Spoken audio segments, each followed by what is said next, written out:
वशिष्ठ जी बोले, हे राम जी, मोक्ष के द्वार पर स्थित इन द्वारपालों को क्रमशः सुनिए। उनमें से एक पर भी आसक्ति होने से मोक्ष के द्वार में प्रवेश प्राप्त हो जाता है। सुख की आशा रूप तृष्णा ताप के तुल्य दोष दशा से दीर्घ संसार रूपी मरुमंडली शम से चंद्रमा की प्रभा के समान शीतलता को प्राप्त होती है। शम से कल्याण प्राप्त होता है। शम परम पद है। शम शिव है। शम भ्रांति का निराश है। शम से तृप्त, शीतल और निर्मल आत्मा वाले एवं शम से जिसका चित्त विभूषित है, उसका शत्रु भी मित्र बन जाता है। शम रूपी चंद्रमा से जिनका आशय अलंकृत है, क्षीर सागरों की नाई उनमें परम शुद्धता उत्पन्न होती है।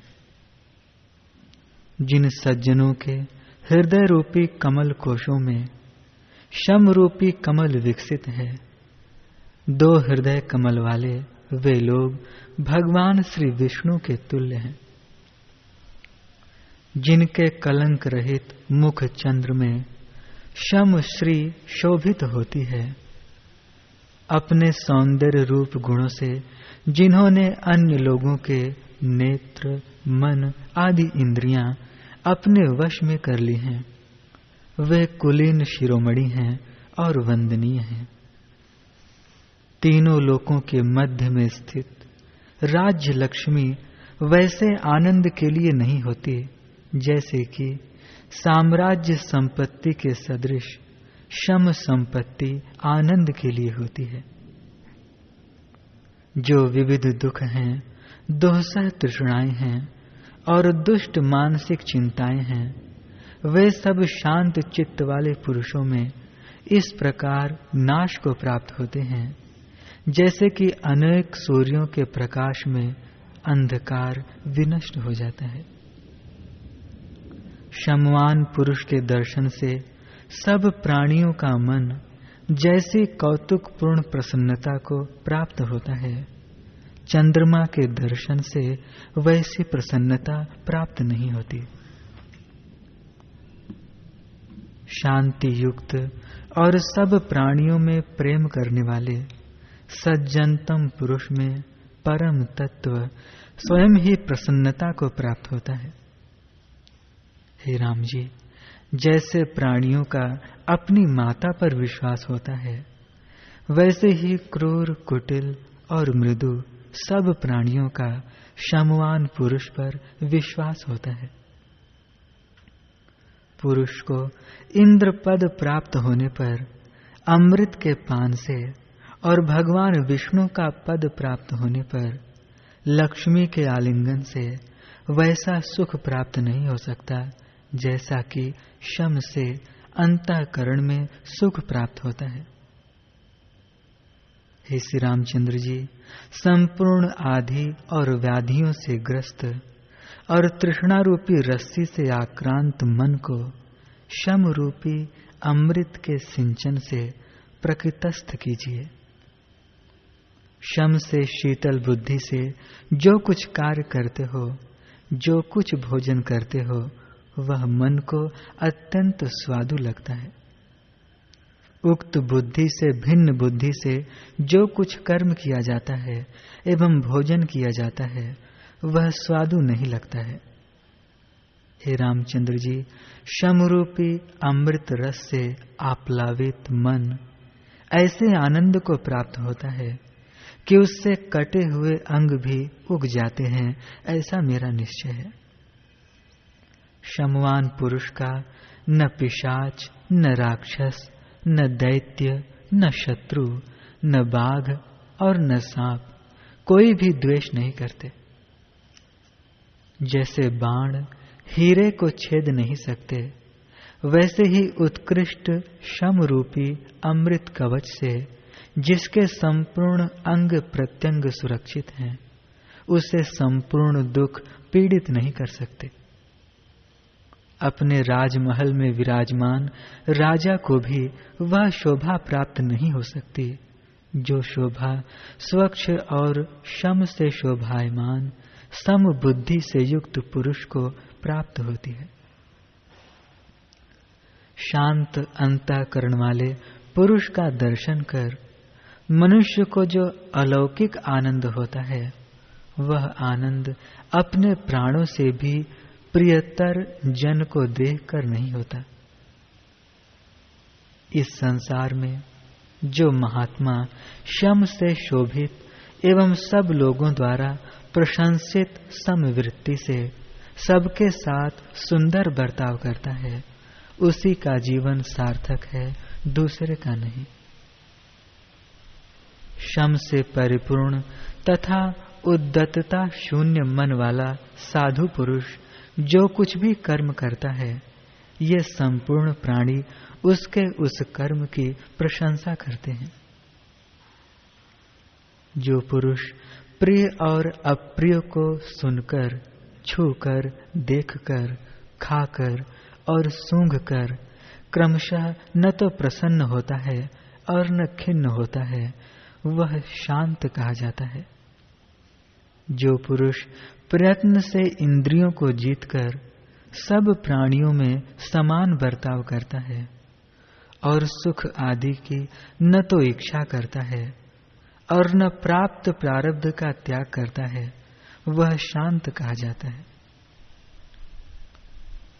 दूसरे लोगों की कुटिलता को जानकर भी जिसमें बाहर भीतर एक सी निर्मल बुद्धि से मोक्ष के उपाय रूप कर्तव्य कार्य देखे जाते हैं, वह पुरुष शांत कहा जाता है। चंद्रबिंब के समान कांति वाला जिसका मन मृत्यु, उत्सव और युद्ध में क्रमशः भय, अनुराग और क्रोध से संताप रहित रहता है, वह शांत कहा जाता है। हर्ष और कोप के निमित्त वाले प्रदेशों में स्थित भी जो पुरुष वहां स्थित न हुए के समान न हर्ष को प्राप्त होता है और न कोप करता है, किंतु सुषुप्त पुरुष के समान स्वस्थ रहता है, वह पुरुष शांत कहा जाता है। जिसकी अमृत के झरने के समान सुखप्रद और प्रसन्न दृष्टि सब जंतुओं के ऊपर पड़ती है, वह शांत कहा जाता है। अति शीतल अंतःकरण वाला जो पुरुष व्यवहार करता हुआ भी सांसारिक विषयों में आसक्त नहीं होता और मूढ़ नहीं होता, वह शांत कहा जाता है। बड़ी से बड़ी आपत्तियों में भी तथा दीर्घ काल तक रहने वाले बड़े बड़े प्रलय में भी जिसकी नश्वर देह आदि में अहम बुद्धि नहीं होती, वह पुरुष शांत कहा जाता है।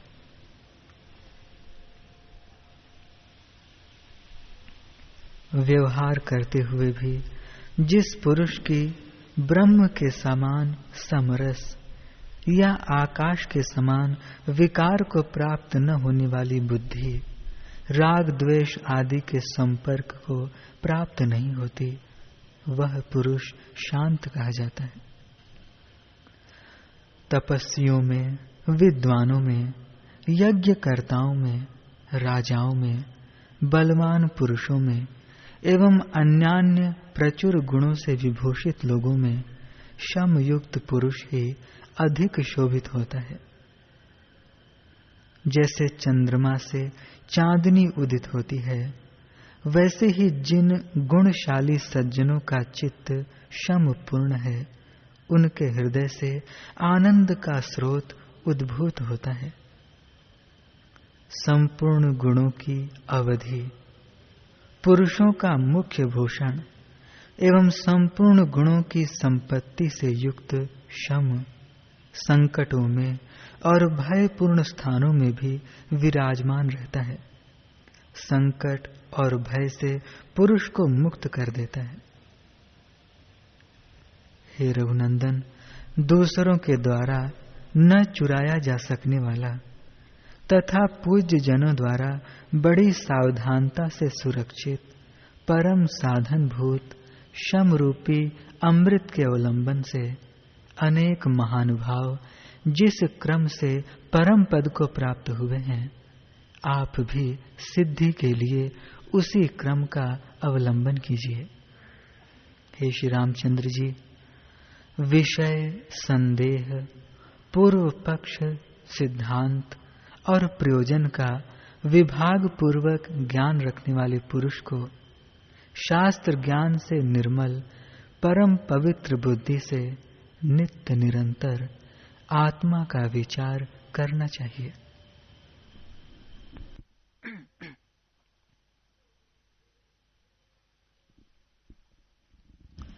बुद्धि विचार से सूक्ष्म तत्व के ग्रहण में निपुण होकर परम पद को देखती है।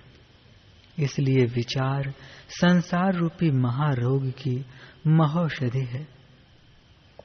अनंत प्रवृत्तियों से चारों ओर से पल्लवित आकार वाला आपत्ति रूपी वन विचार रूपी आरों से काटे जाने पर फिर उत्पन्न नहीं होता। हे महाप्राज्ञ, बंधुनाश आदि दुख दूर हो और चित्त में शांति आए, वह मोह से व्याप्त है, अर्थात बुद्धि में स्फुरित नहीं होता।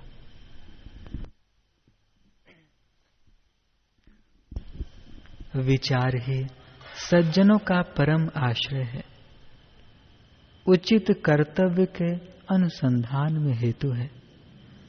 दुख संतरण के लिए विद्वानों के पास विचार के सिवा और कोई उपाय नहीं है। सज्जनों की मति विचार से अशुभ का त्याग कर शुभ को प्राप्त होती है। बुद्धिमानों के बल, बुद्धि, सामर्थ्य और समयोचित स्फूर्ति, क्रिया और उसका फल, ये सब विचार से ही सफल होते हैं।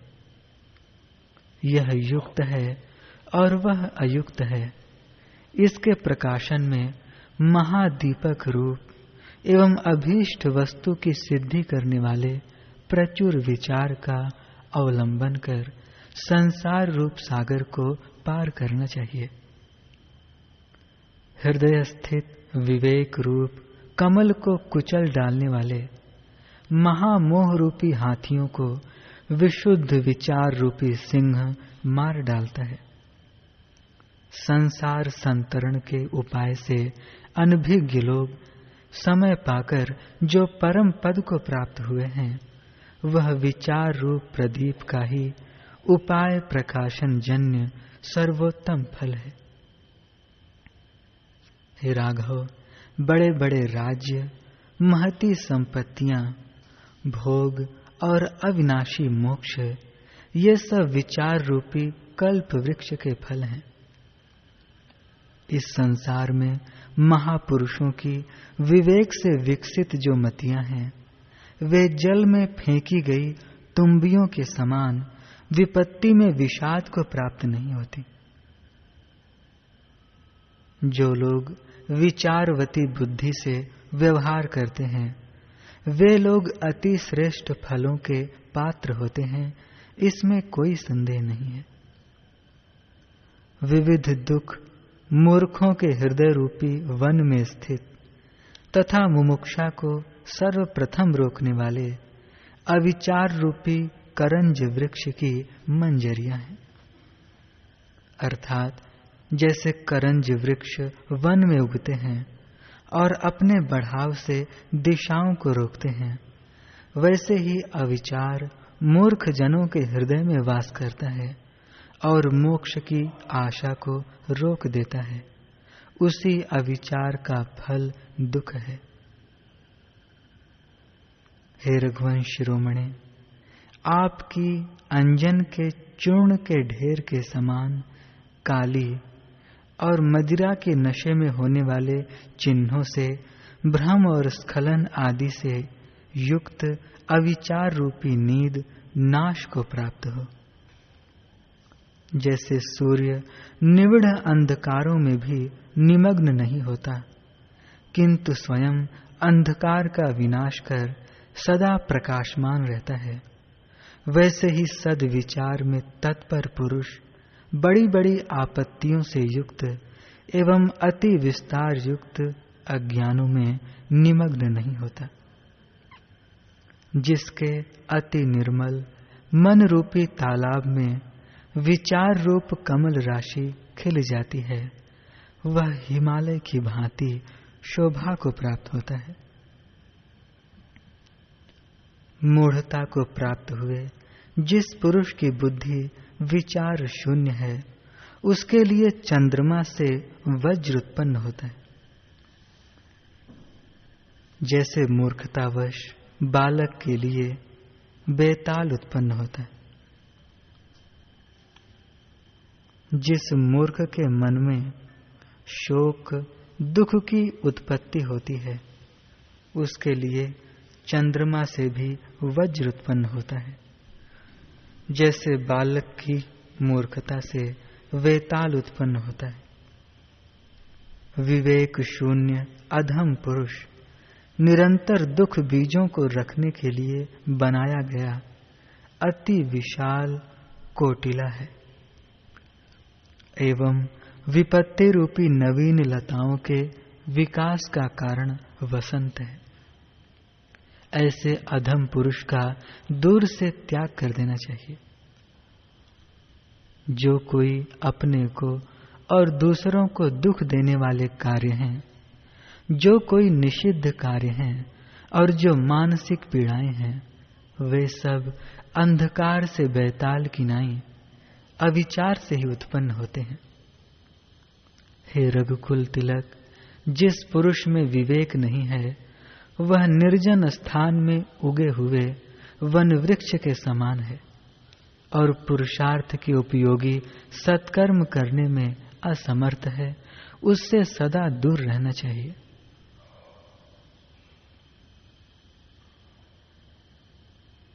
जैसे उदित हुई चांदनी अत्यंत शोभा कर देती है और जल प्यासे प्राणी को शीतल कर देता है, वैसे ही देह में जब विवेकशीलता उदित होती है, तब वह सबको अत्यंत विभूषित कर देती है और शीतल कर देती है। विचार से ही क्रमशः जीवन मुक्त हुए जीव दसों दिशाओं को दैदीप्यमान करते हुए सूर्य के तुल्य सुशोभित होते हैं, इसमें कुछ भी संदेह नहीं है। अपने प्रकाश से सूर्य अंधकार का विनाश करते हैं और ये विचार रूपी प्रकाश से अनेक प्राणियों के संसार रूपी अंधकार का विनाश करते हैं। जैसे रात्रि में बालक को बाहर न निकलने देने के लिए आकाश में कल्पित प्राणनाशक बैताल विचार से विनष्ट हो जाता है, वैसे ही अपने मन के अज्ञान से कल्पित स्वरूप का विनाशक यह संसार विचार से विलीन हो जाता है। जगत के सभी पदार्थ विचार न करने से ही भले लगते हैं। सत्य पदार्थ की नाई सुंदर लगते हैं, वास्तव में उनका अस्तित्व नहीं है। इसलिए वे विचार करने से पत्थर से तोड़े गए मिट्टी के ढेले की नाई तहस नहस हो जाते हैं, मिथ्या प्रतीत हो जाते हैं। यह संसार रूपी पुराना बेताल बड़ा दुखप्रद है। पुरुष ने अपने मन में स्थित अज्ञान से इसकी कल्पना कर रखी है। यह विचार करने से विलीन हो जाता है।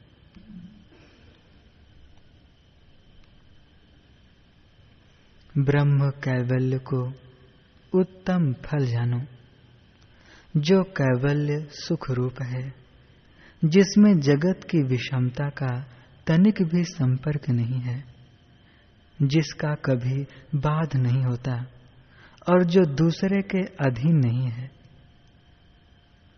जैसे चंद्रमा के उदय से शीतता का उदय होता है, वैसे ही विचार से उत्पन्न निरतिशय आनंद के बल से चंचलता के कारण अज्ञान का विनाश होने पर निश्चल स्थिति से उदार आनंद पूर्णता रूप निष्कामता का उदय होता है।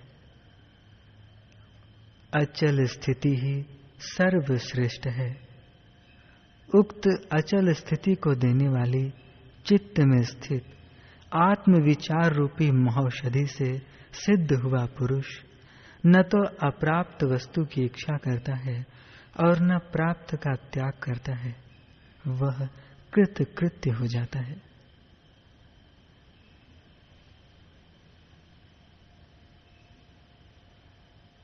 सच्चिदानंद घन परब्रह्म परमात्मा में लगे हुए अतएव अत्यंत आभासता को प्राप्त हुए चित्त विक्षेप हेतु वासनाएं प्रकाश की नाई अति विस्तीर्ण ब्रह्म भाव को प्राप्त हो जाती हैं। अतएव वह न तो विनाश को प्राप्त होता है जिससे कि जीवन ही न रहे और न राग द्वेष आदि वृत्तियों से फिर उदय को ही प्राप्त होता है जिससे कि विक्षेप हो। क्योंकि ब्रह्मवेत्ता पुरुष विशाल जगत को केवल उदासीनता से देखता रहता है, उनमें आसक्त होकर मन नहीं लगाता और न सत्य या पुरुषार्थ समझकर उनका उपभोग ही करता है और न सुषुप्त अवस्था की तरह उपाधि की शांति से शांत होता है, न स्वप्न की नाई मनोवासनामय पदार्थों में आसक्त होता है और न मूढ़ जनों की जागृत अवस्था के सदृश बाह्य विषयों के फंदे में फंसता है तथा नैष्कर्म का अवलंबन करता है और न कर्मों में ही उलझा रहता है। ब्रह्मज्ञ पुरुष पूर्ण सागर के समान शोभित होता है। वह नष्ट हुई वस्तु की उपेक्षा कर देता है, अर्थात उसकी प्राप्ति के लिए यत्न नहीं करता और प्राप्त वस्तु का अनुसरण करता है। उसे क्षोभ नहीं होता और वह निश्चल नहीं होता है, अर्थात स्वाभाविक व्यवहार का त्याग करता हुआ निश्चल नहीं होता। समुद्र भी गए हुए लक्ष्मी कौस्तुभ मणि आदि वस्तु की उपेक्षा करता है, प्राप्त अन्यान्य रत्नों से अपना व्यवहार करता है। उसे मर्यादा त्याग पर्यंत क्षुब्धता नहीं होती और वह निश्चल भी नहीं होता। इस प्रकार पूर्ण मन से युक्त इसी शरीर में अनुभव में आ रहे जीव ब्रह्मैक्य रूप योग वाले जीवन मुक्त उदार महात्मा इस जगत में विहार करते हैं, विचरण करते हैं। वे धीर महात्मा अपनी इच्छानुसार चिरकाल तक इस संसार में निवास कर अंत में देह इंद्रिय आदि उपाधि का त्याग कर अपरिच्छिन्न विदेह कैवल्य को प्राप्त होते हैं।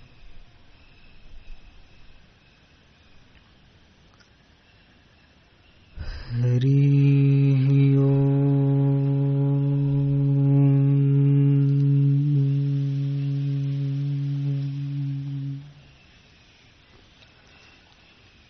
हरि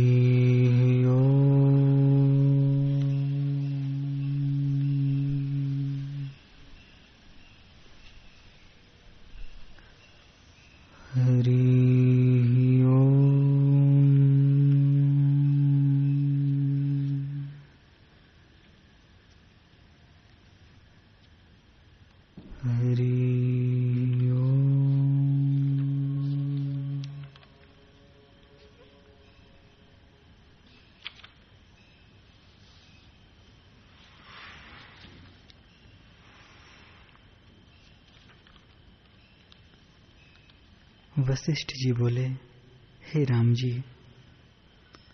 तुम मेरे परम वचन सुनो। दृढ़ अभ्यास के लिए मैं फिर कहता हूं, जैसे शीशे को ज्यों ज्यों मार्जन करते हैं त्यों त्यों वह उज्जवल होता है, वैसे ही बारंबार सुनने से अभ्यास दृढ़ होता है। हे राम जी, जितना कुछ जगत दिखता है वह सब चिदानंद स्वरूप है। जो पदार्थ भासित होते हैं वे सब चेतन रूप हैं।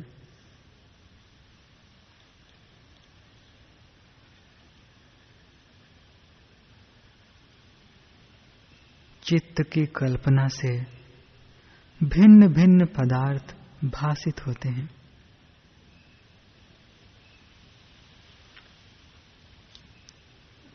हे राम जी, जैसे समुद्र सदा जल रूप है, पर द्रवता से तरंग बुलबुले दिखते हैं, सो वे नाना रूप नहीं, पर जल ही नाना रूप से भासित होता है।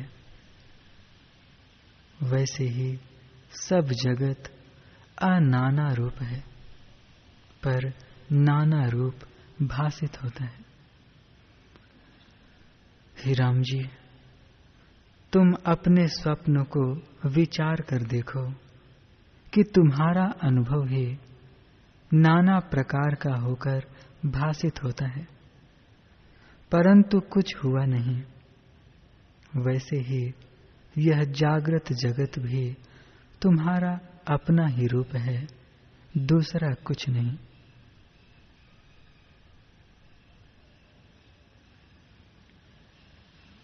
ये सब आकार जो तुमको देखते हैं वे सब आकाश रूप हैं। सृष्टि के आदि में आकार का अभाव था, वही अब भी जानो कि उपजा कोई नहीं। परम आकाश सत्ता अपने आप में स्थित है।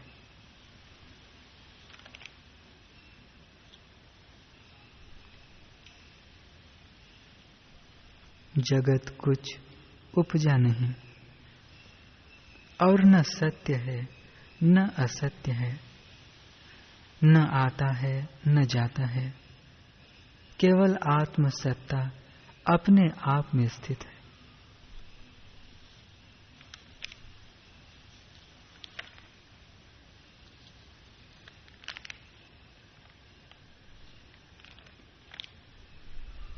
जैसे स्वप्न की सृष्टि उपजती है और लीन भी हो जाती है, परंतु अधिष्ठान ज्यों का त्यों है। और जैसे रत्नों का प्रकाश उठता है और लीन भी हो जाता है, परंतु रत्न ज्यों का त्यों होता है, वैसे ही आत्मा विश्व के भाव अभाव में ज्यों का त्यों रहता है, पर उसका आभास जगत उपजता मिटता दिखता है।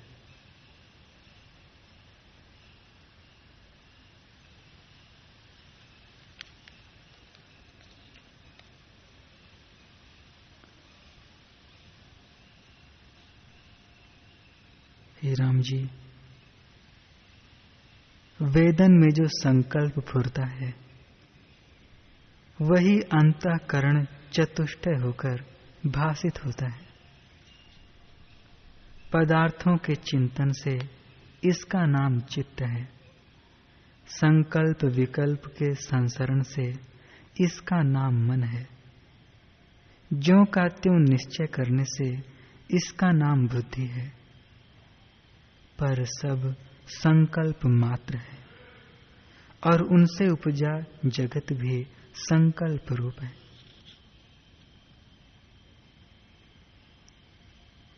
हे राम जी, जैसे इंद्रजाल की बाजी और स्वप्न का नगर संकल्प की दृढ़ता से पिंडाकार भासित होते हैं, परंतु सब आकाश रूप शून्य है, वैसे ही यह जगत आकाश रूप है, आत्मा से भिन्न कुछ नहीं है। जो तुम कहो कि दिखता क्यों है, तो जिसमें दिखता है उसे वही रूप जानो।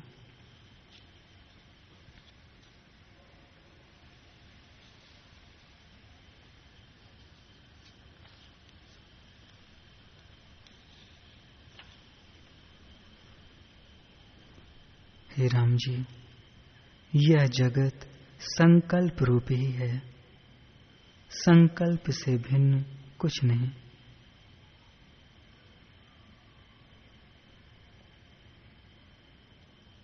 शुद्ध आत्मसत्ता चिदाकाश का किंचन जगत होकर भासित होता है। जैसे तरंग जल रूप होते हैं, वैसे ही जगत आत्म रूप है, आत्मा से भिन्न कुछ नहीं।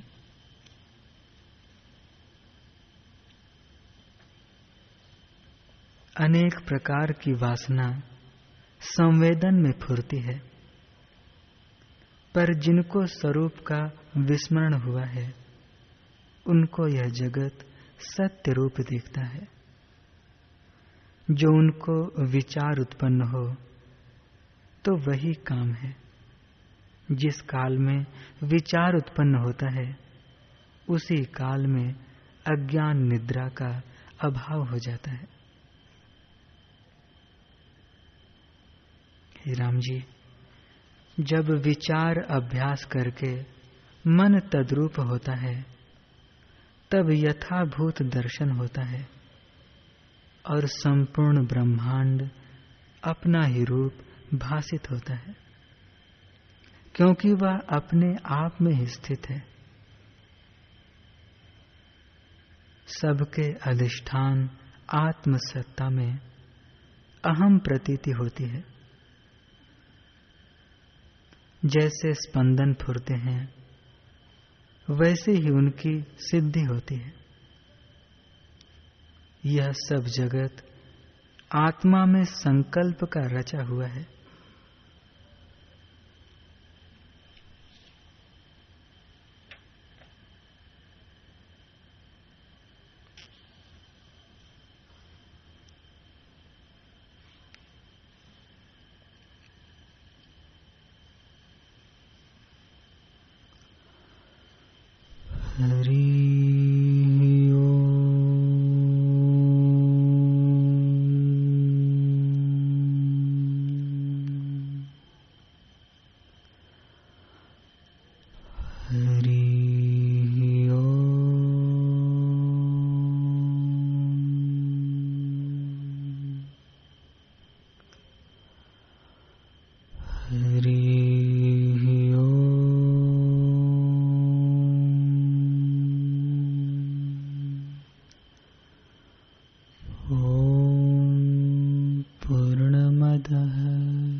पूर्णस्य पूर्णमादाय पूर्णमेवावशिष्यते।